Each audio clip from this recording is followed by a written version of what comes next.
told our modern civilization is the absolute pinnacle of technology.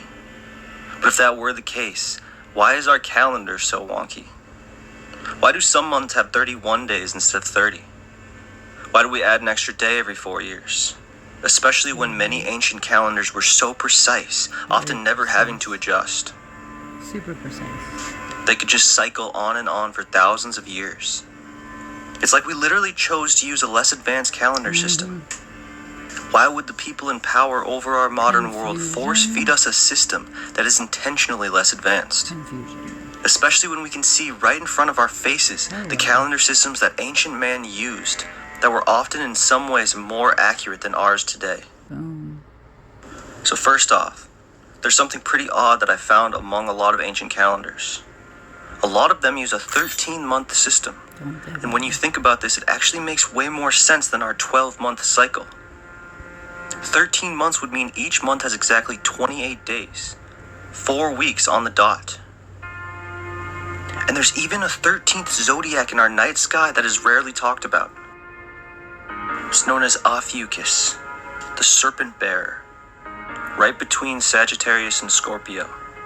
The sun passes through this constellation between November 30th and December 18th.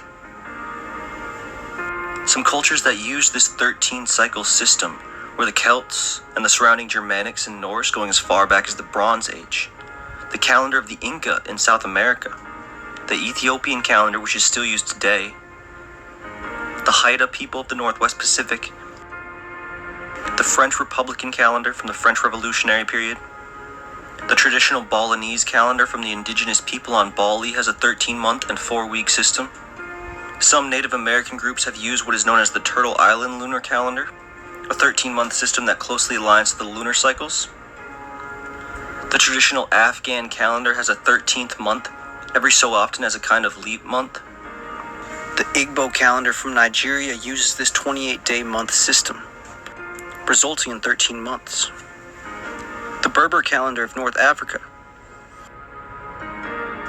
the Maori calendar in New Zealand, and several ancient Hindu calendars use this 13th month as a leap month as well. Also the Hebrew calendar, the Babylonian calendar, the ancient Chinese calendar, and the Thai lunar calendar. And many other various indigenous groups had a 13th month in their tracking of time as well. So what's going on here? How can all these ancient cultures have had a 13-month calendar? And we even have a 13th zodiac constellation in our sky. And yet we still only use 12 months. How and when did this change? So we're told our modern calendar originated with the Romans, which was derived from Greek calendars, which incidentally also added a 13th month every so often to keep the months in line with the seasons. Eventually, Julius Caesar reformed this system, creating a 365.25-day calendar, this being the Julian calendar. Unfortunately, this system was slightly off and would result in the seasons being off by 1 day every 128 years.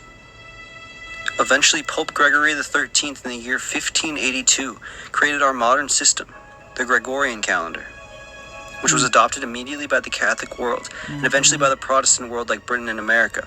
And now it's the most widely used calendar across the world for its practicality. All this confusion over which calendar was best has led us to this theory of missing time, which basically is the idea that hundreds, possibly even thousands of years have been missed in our modern historical records due to such confusions over calendar systems, some of which may have been less than accurate. The more you look into how time has been recorded, the more you start to question the timeline of our modern narrative. So I think it's always best to question when things happened and not take anyone's word for it. Do your own research, because a lot of these ancient calendars were extremely precise. For instance, we can pinpoint the life of many Mayan and Aztec rulers to the exact day because they left us precise records and a calendar that works in perfect cycles with nature. And the reason they had such advanced knowledge was because that was derived from the original ancient Tartarian calendars. The people that inhabited the Americas literally traced their genetic lineage back to the people from Mongolia, northern China, and Siberia that migrated across the Bering Strait 10,000 years ago. And Native American languages literally share words with a language from Siberia known as the Ket, in the exact region where the Tartarians inhabited. This was why Columbus and the early explorers called the natives Indians. They came from India, which was just another word for Asia at the time, and another word for Tartaria. We see this on old maps, where the three words are interchangeable. They all refer to one region, and America was an extension of that because those were the first to travel from the old world to the new, across the Bering Strait by foot, and even after the melting of the ice caps by boat. Maybe. The Polynesian people literally made it from Taiwan all the way to New Zealand, Hawaii, and Easter Island in a few thousand years by boat. The people of Siberia, Mongolia, and China could have easily traveled along the edge of the eastern coast of Siberia and Japan, up to the chain of islands between Russia and Alaska during the warmer season. There's actually a tradition that the natives living on the islands in Alaska and Russia used to do that stopped not long ago, where a group of natives from an island in Russia would build a traditional whaleskin boat made from simple driftwood and hunted whaleskin, and travel to an island in Alaska on a certain day of the year to have some kind of festival. The people in the area 10,000 years ago were probably making the same kind of boats out of driftwood and whale parts. Anyway, this Tartarian calendar was one of the original pieces of knowledge that the people migrating across the world kept all those years ago after the Younger Dryas period that nearly destroyed mankind. We find this advanced kind of calendar spring up alongside the invention and spread of agriculture. Agriculture and the tracking of time go hand in hand. Knowing the seasons and changes in climate can be the difference between thriving and being wiped out. If you look at any of the Mayan or Aztec writings, it's always about the cycles of Earth, the seasons, and how things affect the growing of things like cacao and corn. I like looking at these cultures because they were one of the best at preserving this Tartarian calendar. But we could also look to the Babylonians, Egyptians, Chinese, Hebrew, Celtic, all these places where agriculture spread after the great disaster of the Younger Dryas. But why did we get rid of it? Well, actually, a lot of places still use versions of these ancient calendars. The Chinese and the Jews, for example, have a type of lunar calendar that add this extra month period occasionally. It is only our modern civilization that has abandoned this way of timekeeping for a standardized and flawed system. A lot can be hidden when the way time is tracked is corrupted. For example, there could be entire cycles and systems that we don't recognize that could greatly affect us. The Mesoamericans tracked all the cycles to such precision that they predicted the downfall of their own civilization. Many of these ancient calendars could predict natural disasters or changes in our environment, in some cases to a higher degree than we can predict today with all our sensors and monitors. And many of these ancient civilizations said at the start of the calendar was a cataclysmic event that affected the entire Earth, almost wiping out human civilization during the last ice age. And they also predicted there will be another at the end of this cycle. But nobody knows when exactly that will be because we have abandoned this technology. So when did we do this? Other than places that still keep this ancient calendar, the modern world has been standardized to the Gregorian calendar beginning in 1582. Before this, in the Western world, the Julian calendar was the standard. This one goes all the way back to Roman times when Julius Caesar updated the previous Romulus calendar in 45 BC. Julius Caesar made the old Roman lunar calendar align to the solar year by making it a 12-month, 365-day calendar, with a leap day added every 4 years like we still do today. Unfortunately, the calculations at the time were off by 11 minutes a year, leading to a whole day going unaccounted for every 128 years. The previous Romulus calendar was said to be invented by the founder of Rome in the year 753 BC. This calendar originally only had 10 months, and the wintertime, December through March, went unaccounted for. But it was eventually updated by King Numa Pompilius around 713 BC. The calendar still only recorded a 355-day year, so a 13th month known as Mercedonius was added occasionally to keep things in alignment. So it seems Julius Caesar was the first to do away with the 13-month calendar system. It's thought that this Romulus calendar was derived originally from Etruscan and Greek sources, and could actually have possibly originated in the city of Troy. Scholars dismiss this as legend, but an old Roman myth says that Romulus and his twin brother were the sons of the Trojan prince Aeneas, who himself was the son of Venus or Aphrodite in the Greek, who fled when the city of Troy was burning. The Trojans themselves were said in the Greek stories to have originated from a region further into the Anatolian region. They spoke an Indo-European language, making them related to all other Indo-European or Aryan peoples around the region, like the Scythian, Vedic, Old Persian, Thracian, Mycenaean, and Celtic cultures. So odd as it may seem, the predecessor to our modern calendar could trace its origins back to the city of Troy and possibly to older Mesopotamian civilizations before that, like the Babylonians or early Sumerians, possibly even the calendar-looking system that has yet to be deciphered at Göbekli Tepe. But it seems somewhere along the way we regressed and set aside many of the things we used to track in the night sky. If you're a Christian, It was actually pretty similar to the Romulus calendar. It had 12 months consisting of 29.5 days, adding up to 354 days, and then a 13th month was added every 2 to 3 years to keep the lunar calendar in line with the solar cycles. Their new year was on the vernal equinox, March 20th and 21st, and they had a specific day of the year they would start the agricultural season, much like we see with other ancient calendars that had specific days for planting to maximize harvest. They closely tracked all the cycles and patterns and movements of the stars and planets to get the biggest harvest they could. Agriculture was everything. That's why the technology of the calendar spread so rapidly alongside it after the last ice age. The Babylonians could also predict eclipses, and they had a deep and serious understanding of astrology. Many people say this is where our modern astrology actually originated.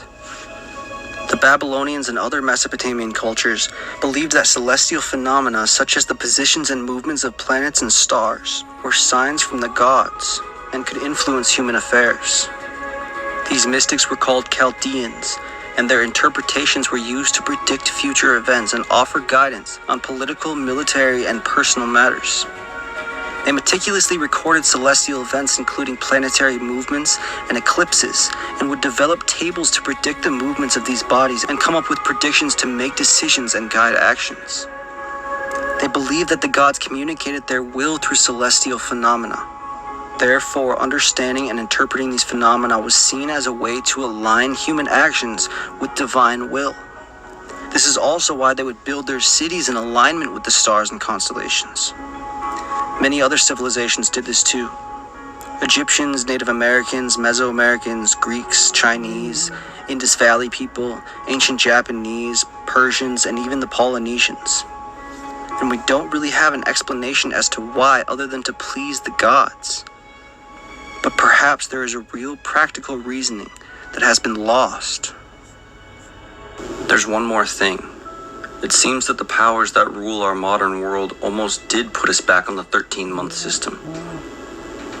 After World War I, the League of Nations almost decided against the calendar we know today. Let me read you a couple of sections from this Washington Post article I found, titled, "The World Very Nearly Adopted a Calendar with 13 Months of 28 Days." In the aftermath of World War I, delegates from dozens of countries met at a League of Nations conference in Geneva, hoping to create a universal calendar that would unite the world. Consensus around the Gregorian calendar took nearly a half millennium to build, and it was short-lived. Right after some of the final holdouts joined, including Russia, Greece, and China, the League of Nations announced plans for a total overhaul. In 1923, the League created the Special Committee of Inquiry into the reform of the calendar and started accepting proposals. The goal was a perfect, standardized system of timekeeping, and the committee quickly zeroed in on the plan called International Fixed Calendar, or IFC. The IFC comprised of 13 months of 28 days. The benefit of the new calendar was uniformity. Each month would start on a Sunday and end on a Saturday, so you'd never have to ask, for example, what day of the week the 26th was. It would always be a Thursday, a one-day world holiday between the final Saturday of the year and Sunday, January 1st, would bring the total number of days to 365. A secular world holiday must have seemed appealing in the early days of the first international diplomatic body. created following the war to end all wars. But not everyone was sold on the idea that a new calendar would unify people on a single consistent system. Jewish people especially had one major concern. The Jewish day of rest, the Sabbath, falls on every seventh day. With an added blank day inserted each December, the Jewish 7-day cycle, believed to be dictated by God, would no longer align with the days of the week. The Sabbath, a day on which work is prohibited for Jews, would land on a different day of the week and not necessarily on a weekend each year. Great news, Spectrum Internet customer. Falling on Wednesdays had the Jewish world up in arms. Here's a quote from the chief rabbi of England, Joseph Hertz, in 1931. On the morrow of all this post-war woe and delusion, and on the brink of such threatened upheaval, the League of Nations could still think it worthwhile to embark on a quixotic enterprise like calendar tinkering. End quote. The International Fixed Calendar, however, was widely popular among some businessmen, including Kodak founder George Eastman. Profit comparisons were difficult across months ranging from 28 to 31 days, and obscured trends that might otherwise be apparent. In 1928, Eastman had already implemented the International Fixed Calendar internally at Kodak, and was spending his own money to persuade the rest of the world to follow suit. The Fourth General League of Nations Conference on Communication and Transit began on October 12, 1931. Hundreds of calendar proposals had been submitted, but only one was really under consideration, the International Fixed Calendar. And the attitude among government delegates at the conference seemed to be that the IFC was all but a done deal.